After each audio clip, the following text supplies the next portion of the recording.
previous videos I've done, I've talked about the NBA implementing new rules regarding fouls. Um, Last few years, we've been seeing guys pretty much manipulate the system to where it allowed them to go to the free throw line at will and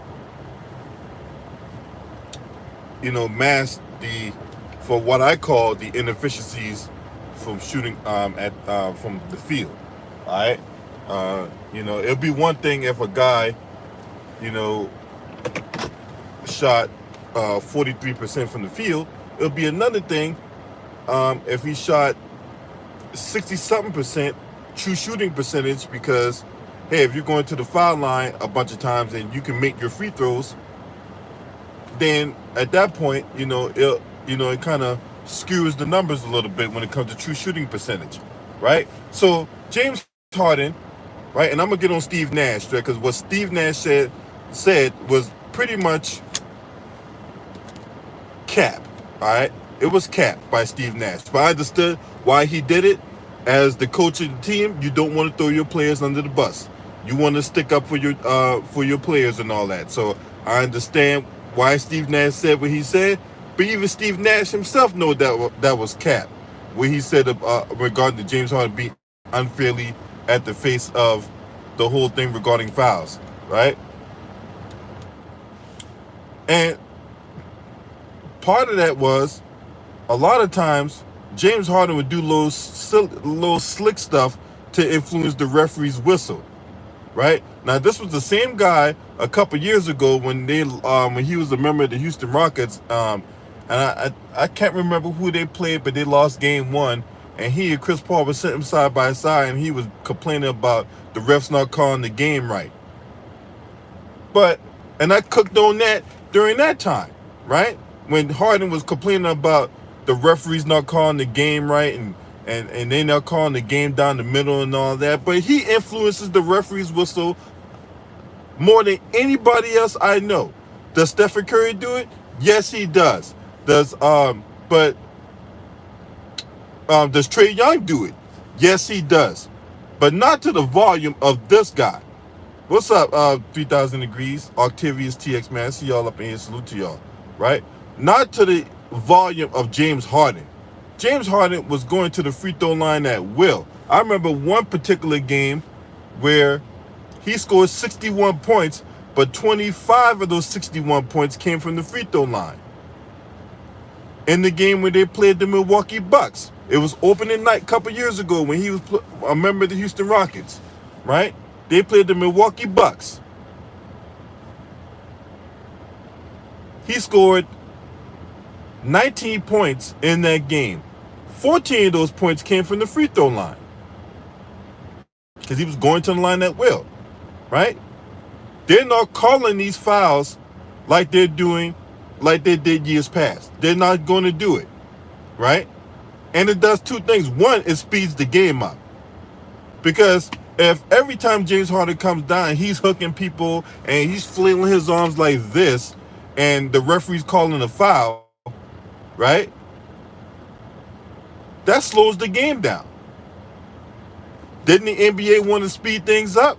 Well, one way you can speed things up, call less fouls, which forces the player or players to adjust to the style of how the game's being officiated. You just can't come down, kick your leg out, flail on the ground, and expect the referee to bail you up because you took a bad shot. Right? Or you expect the referee to bail you up because, you do all this razzle-dazzle dribble, and then next thing you know, you just dribbled yourself into a double team. No more of that. You got to play your game now. Right? And I know it's only 3 games, so I'm not going to jump into conclusions yet. But so far, the evidence is showing James Harden not being as efficient as he should be. Right? Because they're not bailing him out with foul calls. They're not. And I love it. I don't want to see players flopping all over the court all the damn time, right? So if they're not calling the fouls and stuff like that anymore, right? Then that reduces the players flopping all over the place. Marcus Smart, right?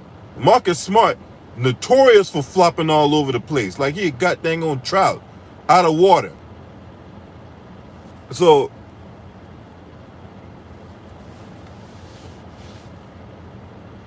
if James Harden does not improve his play,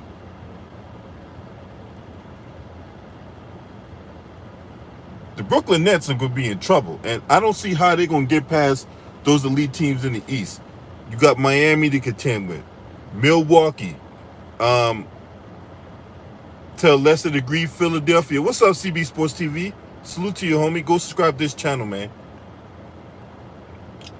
Philadelphia to a lesser degree. And they can actually contend if Ben Simmons will get his head out of his ass, right? Atlanta. Can't sleep on Atlanta. Chicago, New York, Washington. I mean, there's just so many teams in the East. Charlotte. Look, I may not be biggest fan of Charlotte Hornets, but they ain't got beat yet, right? And LaMelo Ball's coming to his own. I wouldn't be surprised if that guy ends up on the All-Star team this year, right? And they destroyed Brooklyn last night, 111-95. Oh, that leads me to the next thing. How in the fuck can you let Ish Smith cook y'all for 11 points in the fourth quarter? Oh my goodness gracious, y'all. Everybody talk about, look, everybody ain't talking about Ish Smith cooking them guys. You let Ish Smith come off the bench and cook y'all. Ish Smith, a journeyman. I'm supposed to take y'all seriously as an NBA Finals contender, right? But you let guys like Ish Smith cook y'all. All right, okay.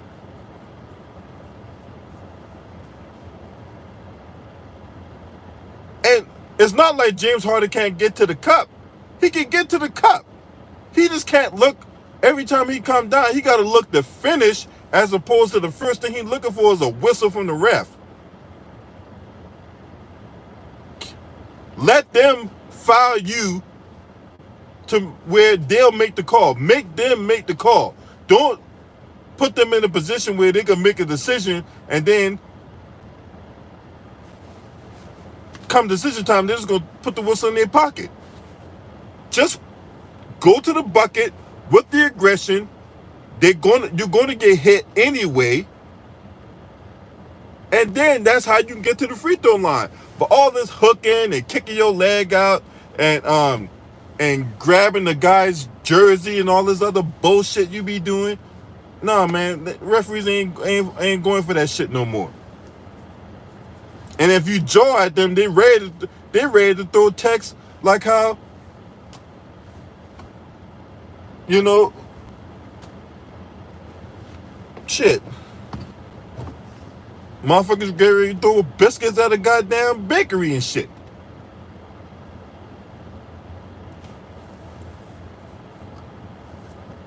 So the Brooklyn Nets got more questions than answers, man. They do. They really do got more questions than answers. They're on the back-to-back tonight. They got Washington on a back-to-back. Now, as I alluded to on the stream yesterday when it comes to the Memphis Grizzlies, right? Because the Memphis Grizzlies was on a back-to-back. But they go into the same arena, so it has a different effect. It's one thing if you're on a back-to-back on travel. It's a whole nother dynamic when you go to the same arena on a back-to-back, right? Now, I know the NBA is trying to, if guys are going to be playing on back-to-backs, they're trying to limit the travel, right? Can't totally eliminate it. It's hard to. But they're trying to mitigate that a little bit. So guys that's playing the Clippers on one night, they're going to be playing the Lakers the next night at Staples Center and vice versa, right? So that way it reduces the travel. That was one of the big complaints that a lot of the players had and all that, right? So And if they at home, chances are you're going to see more back-to-backs at home. We've seen it with the Chicago Bulls. They had their opening their home opener. They was at home against the New Orleans Pelicans, and then they turned right back around the next night and played the Detroit Pistons at home. So that's an ongoing trend to be on the lookout for, players playing in back-to-backs and stuff like that, right? Now, so Brooklyn's on a back-to-back, and this is their third game in 4 nights because they had a game on Friday. They played Philadelphia on Friday, off Saturday, played Charlotte in their home opener, and they had and then they got Washington tonight at home. So this is their third game in 4 nights. So there will be a level of fatigue there. Okay? How much? And if you want to incorporate this in your fantasy lineups, you can do that too.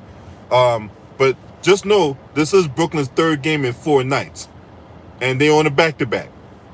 So I don't know how effective they're going to be, right? So,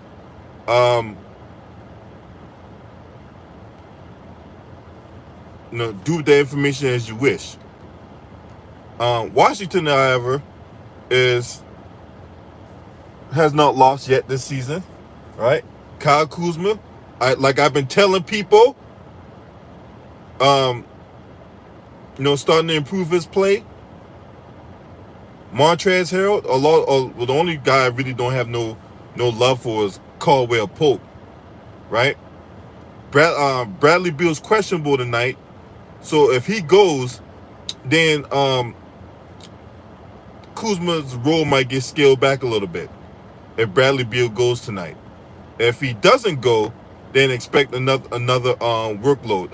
Dinwiddie's in a revenge game tonight.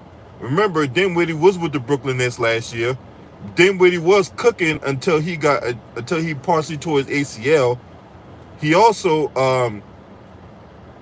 had to see guys like Karis LeVert, Jared Allen, amongst others, get traded for James Harden. Well, actually, no, I take that back. I take that back because James Harden came in. Was it for James Harden? I can't remember, but they got traded. Karis LeVert's with the Indiana Pacers, and then you got Jared Allen with the Cleveland Cavaliers.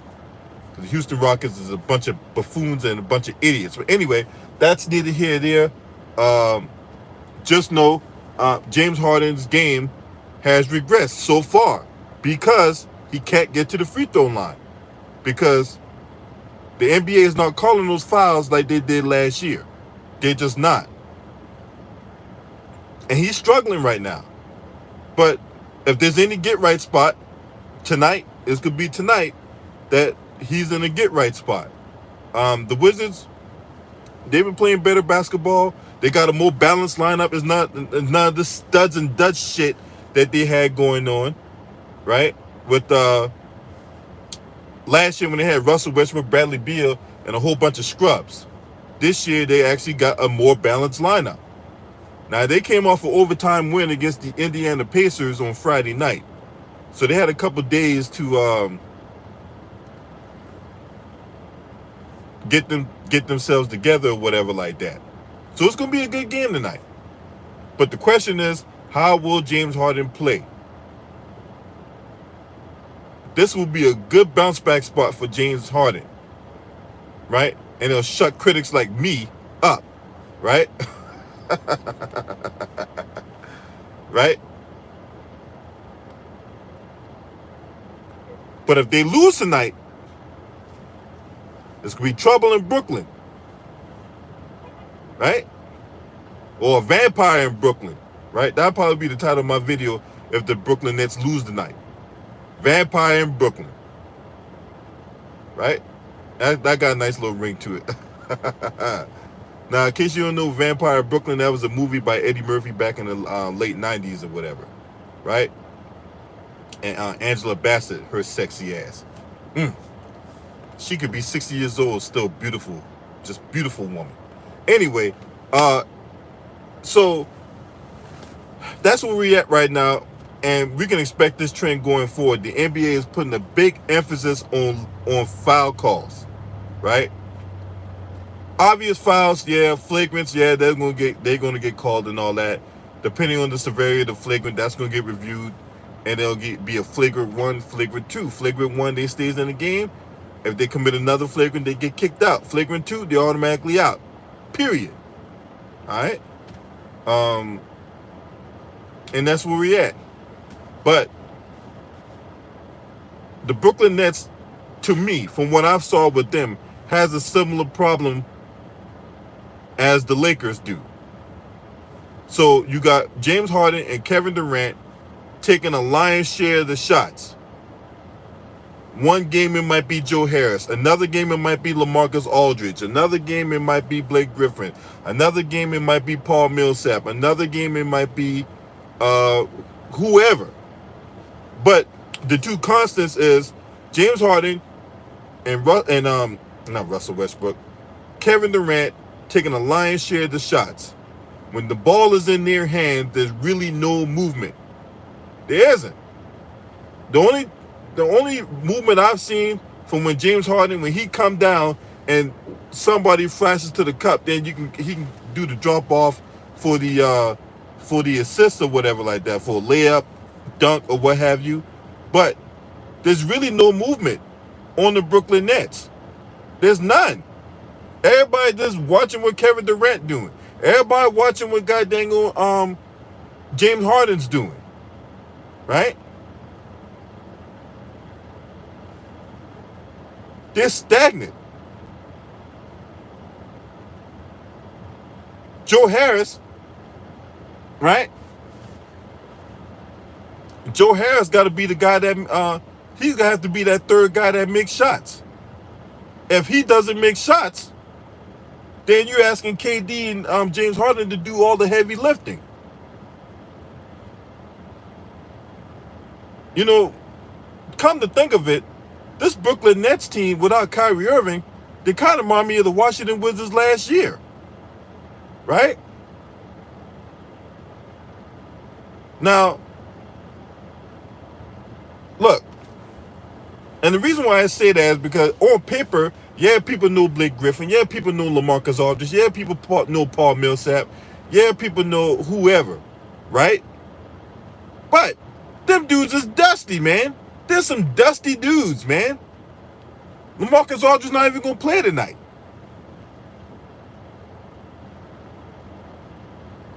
Them dudes is way past their prime.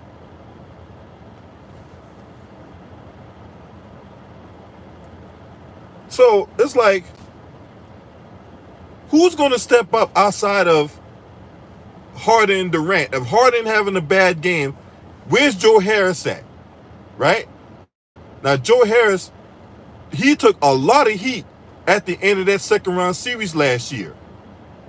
What's up, Marco Hinton? Salute to you, man. I hope everything all right with you, bro. How that MRI turned out? You know what I'm saying? Let me know. But yeah, going back to what I was saying.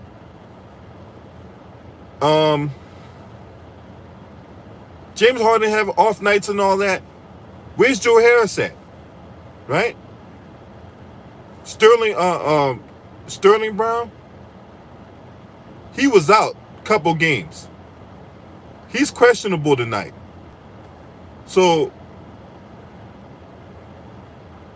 where's he at in the fold? How will he be ingratiated in the fold? And whose minutes is he going to cut? They still got problems defending athletic big men. We saw what Giannis did to him in the first game, right?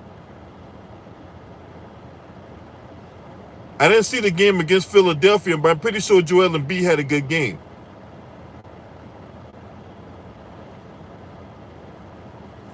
Right? So, you can't have this situation where they got the ball and everybody just standing around watching what they're going to do. You can't.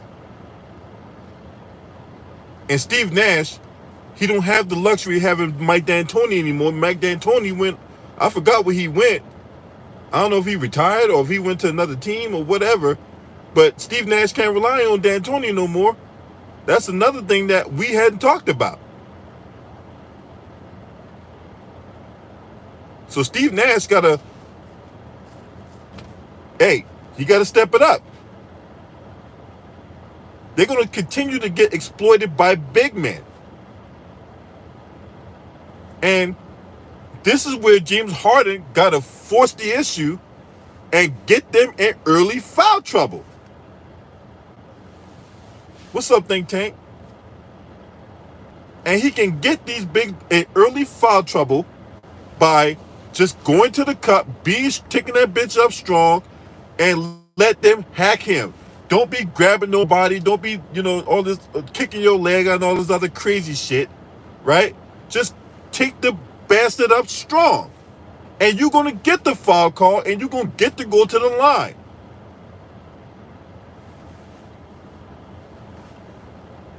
Don't look for the refs to bail you out. Hey, when I was playing ball one time, a referee told me, hey, you don't miss a shot, I don't miss a call. That's what the ref told me. I'm like, hey, man, what the fuck? This guy hacked the shit out of me. Hey, man, you don't miss a shot, I don't miss a call, all right? Play ball. And that's what James Harden got to do.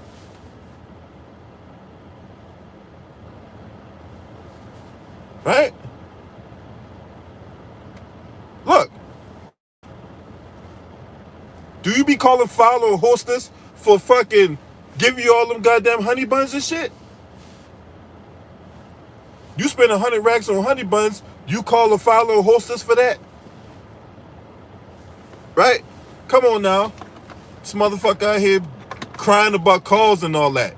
Look, if you crying about calls, your focus, sir, is on the wrong place. In my opinion. From my vantage point, from my estimation, if worrying about getting a foul call is what you're worried about, then your priority's in the wrong place, sir.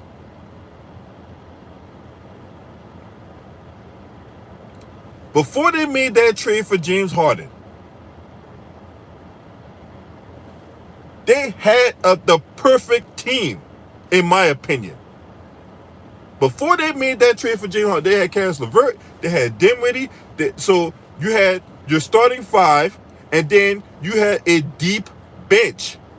You had a deep bench that could come in. Karis LeVert can come in as a sixth man. You can also have I don't know if Dinwiddie was the starter or whatever like that, but I think he was a starter. But either way, they had versatility, they had depth. That was the perfect team to go out and win a championship. Now, nobody could anticipate what happened with Karis LeVert, right? And I'm thankful that they was able to catch whatever they caught. I think he had blood clots or something like that, if I'm not mistaken. But I'm glad they caught that, right? But aside from that, they had the perfect team prior to that James Harden trade. When they made that trade for James Harden, and then when Dinwiddie got hurt, had questions about that team, man. You had questions. Oh, no, it couldn't have been Dinwiddie because Kyrie was starting. That's what it was. Dinwiddie was coming off the bench. Dinwiddie was coming off the bench because Kyrie was starting. That's what it is. All right? But either way, they had the perfect team right there. That team, in my opinion, that was the championship threat right there. Not this whole lineup of stars and scrubs or studs and duds or whatever you want to call it, right? So, yeah, man, James Harden, man, he can't be out here worrying about fouls, man. He can't. He can't be worrying about going to the free throw line. It's going to come. You just got to go out there and play, right? You just got to go out there and play and stop worrying about the refs. Because, look, as much as we get on these referees and all that, right? But, and yes, referees can influence the outcome of a game to some degree, But we should not even let it get to that point. We should not let it. We should not come down to a situation where the referee has to make a decision, and then that decision can either positively or negatively impact the outcome of the game. Should not have to come down to the referee. It should come down to James Harden. Oh, what's up, Luda Ryder? Salute to you, bro. Long time no see. Salute to my homie, Luda Ryder Sports, man. Go subscribe to his channel, man. For real. It should come down to you versus the defender, skill versus skill. And let's see whose skills is better. Does your defensive skill trump my offensive prowess or my offensive skill? That's what needs to come. That's what it needs to come down to. Not because, oh well, the referee didn't blow a whistle and that game ended in some controversy. Nah, I don't want to hear all that, man. I don't want to hear all that. If the Miles Turner too inconsistent for me, bro. And then Miles Turner don't really like rebounding the ball. So I mean, Miles Turner is man, right? I mean, he alright, but he ain't no difference maker, not like that. You know what I'm saying? But yeah. So that's where I'm at on that. Brooklyn, is this a winnable game for them? Yes. This is a winnable game for them, right? Yeah, he can block shots. That's one thing I give about Miles Turner. Miles Turner can block some. He will throw your shit, right? So that's one thing I give him and all that. But is he a difference maker? No, he's not, right? They really got some good games on tap tonight. Brooklyn, home against Washington. Portland going to LA to play the Clippers. You got Milwaukee playing Indiana. That's gonna be a really good game. I think that's gonna be a really good game with Milwaukee and Indiana, right? But I think the game that's probably gonna go overlooked. The game I think that's going to be really competitive tonight, the most competitive game, will be the Boston Celtics and the Charlotte Hornets. I think that's going to be a real competitive game, especially if Jaylen Brown plays. I don't know if he's playing tonight. He didn't play last night. I don't know if they're resting him on front end of a back-to-back coming off of surgery or whatever like that. But I think that's going to be a real good game tonight. That's a Gordon Hayward revenge game, too. Matter of fact, there's a couple revenge games tonight. What's up, Steve Alexander? Salute, bro. You got DeRozan going against the Raptors. You got Dinwiddie going against the Brooklyn Nets. You got Gordon Hayward playing against the Boston Celtics. Who else? Oh, yeah, Malcolm Brogdon going against the Bucks. Let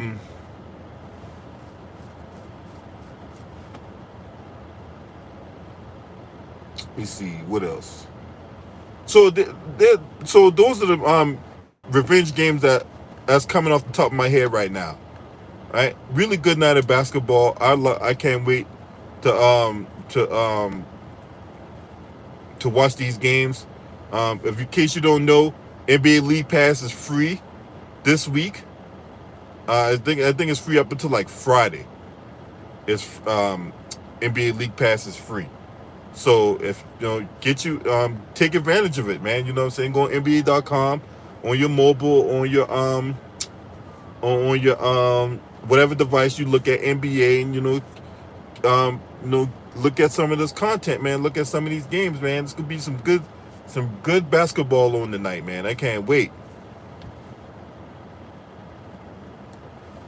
No, it's actually 81 degrees right now up here in Virginia, and but we getting storms all week. So after these storms pass, that's when we'll get back cold.